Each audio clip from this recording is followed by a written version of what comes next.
नमस्कार दोस्तों, स्वागत है आपका एक बार फिर से ब्रेन रूट क्लासेस के अंदर। दोस्तों, आज हम बात करेंगे अर्थ मूवमेंट्स की। हमारी अर्थ की सरफेस कभी भी परमानेंट या मोशनलेस नहीं रहती, ये हमेशा रीशेप होती रहती है। कभी ये बदलाव स्लो और जेंटल होते हैं जो लाखों सालों के अंदर दिखाई देते हैं, और कभी ये सडन और वोलेंट होते हैं जैसे कि अर्थक्वेक और वोल्केनिक इरप्शंस। इस कांस्टेंट चेंज का कारण है कि क्रस्ट हमेशा दो तरह की फोर्सेस से इन्फ्लुएंस में रहती है। ये दो फोर्सेस हैं एंडोजेनिक और एक्सोजेनिक फोर्सेस। पहले हम बात करते हैं एंडोजेनिक फोर्सेस की। एंडोजेनिक फोर्सेस ये जो है अंदर से आने वाले फोर्स होते हैं। ये फोर्सेस अर्थ के अंदर से आते हैं। अर्थ के अंदर जो है इमेंस हीट और बहुत ज्यादा प्रेशर और प्लेट्स की स्लो लेकिन लगातार मूवमेंट होती रहती है। यही फोर्सेस क्रस्ट को ऊपर उठाते हैं और नीचे की ओर धसाते हैं, या उसके अलावा बैंड या क्रैक जो है ये डेवलप करते हैं। इनकी वजह से ही हमें दुनिया की highest mountains, wide plateaus, deep basins ये सब देखने को मिलते हैं। उसके अलावा जो दूसरे फीचर्स हैं जैसे कि फोल्ट हुआ और रिफ्ट वैली हुआ, उन सब के यही रीजन होते हैं। यही फोर्सेस जिम्मेदार होते हैं। एंडोजेनिक फोर्सेस को दो तरह से समझाया जा सकता है। अगर हम डायरेक्शन देखें तो कुछ फोर्स वर्टिकली काम करते हैं, यानी लैंड मास को ऊपर उठाते हैं या नीचे की ओर धकेलते हैं। इसे कहते हैं एपिरोजेनी, और इसका रिजल्ट होता है अपलिफ्ट या सब्सिडेंस, मतलब या तो ऊपर उठ जाएगा या नीचे धस जाएगा। वहीं कुछ फोर्सेस हॉरिजॉन्टली या ओब्लिकली काम करते हैं। ये क्रस्ट को कंप्रेस करते हैं, क्रम्पल करते हैं, शीयर करते हैं, और इसका नतीजा होता है ओरोजेनी, यानी कि माउंटेन बिल्डिंग। अगर हम बात करें स्पीड की, तो ये फोर्सेस कभी सडन होते हैं जैसे कि अर्थक्वेक और वोल्केनिक इरप्शन के अंदर, जो सेकंड या आवर्स में सरफेस को बदल देते हैं। लेकिन कई बार ये बहुत स्लो और परसिस्टेंट होते हैं। इन्हें कहते हैं डायस्ट्रोफिक मूवमेंट्स। ये जो है फोल्ड्स और फोल्ट क्रिएट करते हैं, लेकिन ये सब क्रिएट होने में लाखों करोड़ों साल लग जाते हैं। अब बात करते हैं एक्सोजेनिक फोर्सेस की। ये वो फोर्सेस है जो अर्थ के बाहर काम करते हैं। इनके अंदर वेदरिंग, रिवर्स, ग्लेशियर्स, विंड, सी वेव ये सब इनके अंदर आते हैं। ये फोर्सेस माउंटेन को वियर डाउन करते हैं, वैलीज को कट करते हैं, और सेडिमेंट्स जो है उनको डिपॉजिट करते हैं और लैंड को स्मूथ बनाते हैं। तो अगर हम देखें एक्सोजेनिक और एंडोजेनिक जो है वो बिल्ड करते हैं, और एक्सोजेनिक जो है एक स्कल्पचर की तरह काम करता है, और बाहरी जो आकार है, बाहरी जो शेप है अर्थ की, उसको शेप देता है। अब देखते हैं एपिरोजेनिक मूवमेंट्स को। दोस्तों, इमेजिन कीजिए कि अर्थ की क्रस्ट एक बहुत मोटी लेकिन फ्लेक्सिबल रबर शीट की तरह है।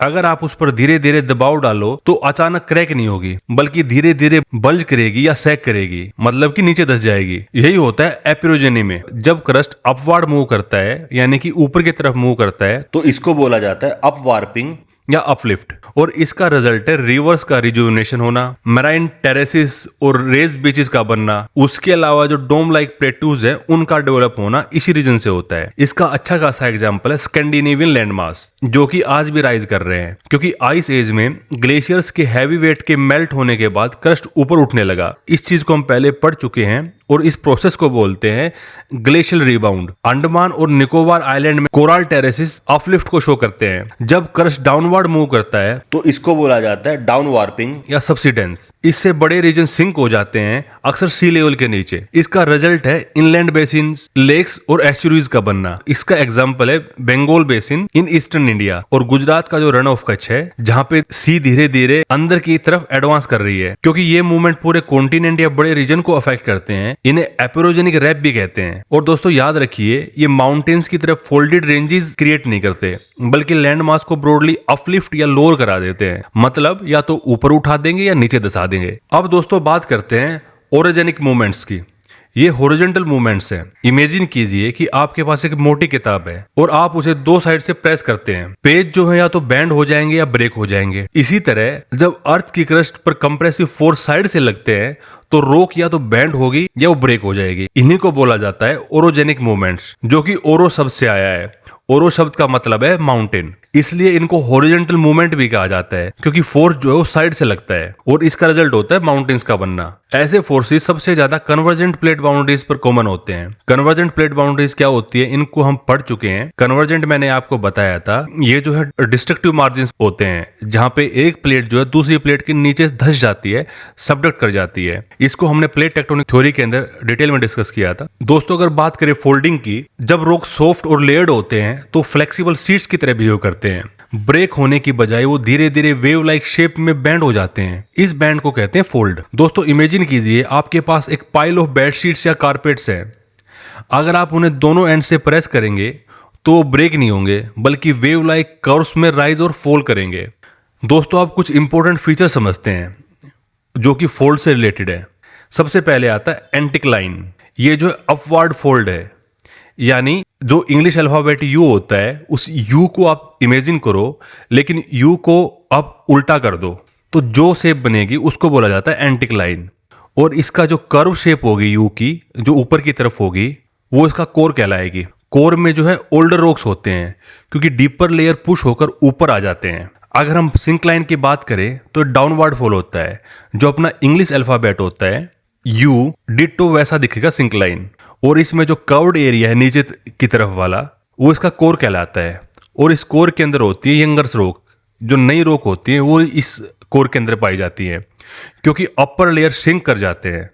अब बात करते हैं लिम्ब की। दोस्तों, ये जो यू अल्फाबेट है, इसकी जो दोनों साइडें हैं इनको लिम्ब कहा जाता है। तो फोल्ड के नॉर्मली दो स्लोपिंग साइड्स होती हैं। अगर बात करें एक्सियल प्लेन की, तो ये वो इमेजिनरी प्लेन है जो फोल्ड को दो इक्वल हाफ में डिवाइड करता है। इमेजिन कीजिए ये यू जो है, इसके बीचों बीच जो है आप एक लाइन खींच दो, उससे जो है काइंड ऑफ एक मिरर इमेज बनेगी। उसी को बोला जाता है एक्सियल प्लेन। अगर बात करें फोल्ड एक्सिस की, तो दोस्तों क्रस्ट या ट्रफ के अलोंग वो लाइन जहां बेंडिंग सबसे ज्यादा होता है उसको फोल्ड एक्सिस बोलते हैं। इस इमेज के थ्रू भी आप इस चीज को समझ सकते हो। यहाँ पे मैंने फोल्ड एक्सिस को दिखाया है, और जितने भी ये फीचर्स मैंने बताए हैं, एंटिक्लाइन, सिंक्लाइन, लिम्ब, एक्सियल प्लेन, ये सब मैंने यहाँ इस पिक्चर के अंदर दिखाए हैं। तो आप पॉज करके इसको देख सकते हो और रिलेट कर सकते हो। अब देखते हैं कि प्लंजिंग फोल्ड क्या होता है। जब फोल्ड एक्सिस ग्राउंड में टिल्ट करता है तो मैप पर ये लेंस शेप या बनाना शेप में दिखता है। इसी को बोला जाता है प्लंजिंग फोल्ड। दोस्तों, हिमालय जो है क्लासिकल एग्जाम्पल है फोल्ड माउंटेन्स का, जो इंडियन प्लेट और यूरेशियन प्लेट के कोलिजन से बना है। अब बात करते हैं फोल्डिंग के बाद फोल्टिंग की। यहाँ पे रॉक्स जो हैं वो ब्रेक हो जाते हैं इंस्टेड ऑफ बेंडिंग। वो बेंड ना होने के बजाय वो ब्रेक कर जाते हैं, क्योंकि दोस्तों हर रॉक जो है वो सॉफ्ट और फ्लेक्सिबल नहीं होता, इसलिए यहाँ पे ब्रेक हो जाता है, रॉक बेंड नहीं होती। कुछ रॉक जो है हार्ड और ब्रिटल होते हैं, जब उन पर कंप्रेसिव फोर्स लगते हैं तो वो बेंड नहीं करते बल्कि क्रैक कर जाते हैं।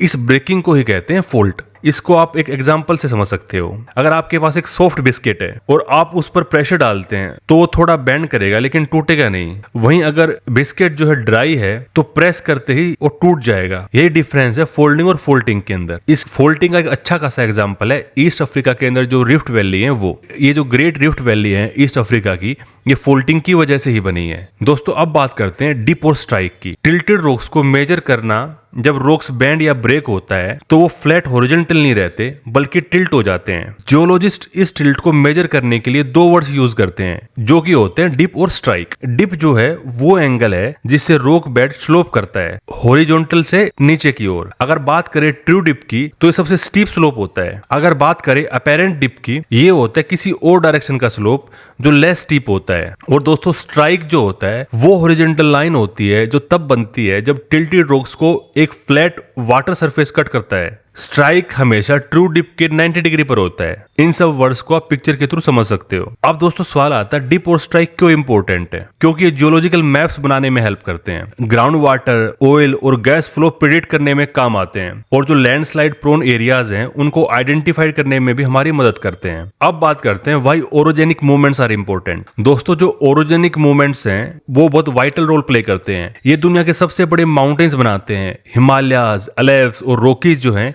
ये सब इनकी वजह से ही बने हैं। ये रिवर सिस्टम को रीशेप करते हैं और उनकी दिशा बदलते हैं। ये डीप रॉक्स और मिनरल्स को सरफेस पर एक्सपोज करा देते हैं जो हमारे लिए रिसोर्स बन जाते हैं। और जब फोल्टिंग होती है तो उसमें huge amount of energy release होती है जिससे अर्थक्वेक आते हैं। तो दोस्तों, यहाँ पे हमारा ये टॉपिक कंप्लीट होता है। हालांकि काफ़ी लेंदी टॉपिक है ये, तो 2-3 पार्ट्स में इसको मैं कंप्लीट करूँगा।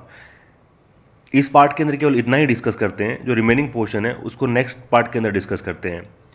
अगर दोस्तों आपको ये टॉपिक अच्छा लगा हो तो कमेंट कर ज़रूर बताएं, अपने दोस्तों के साथ शेयर करें और बेल आइकन को दबाना बिल्कुल ना भूलें, ताकि हर नई लेक्चर की नोटिफिकेशन आपको टाइम पर मिलती रहे।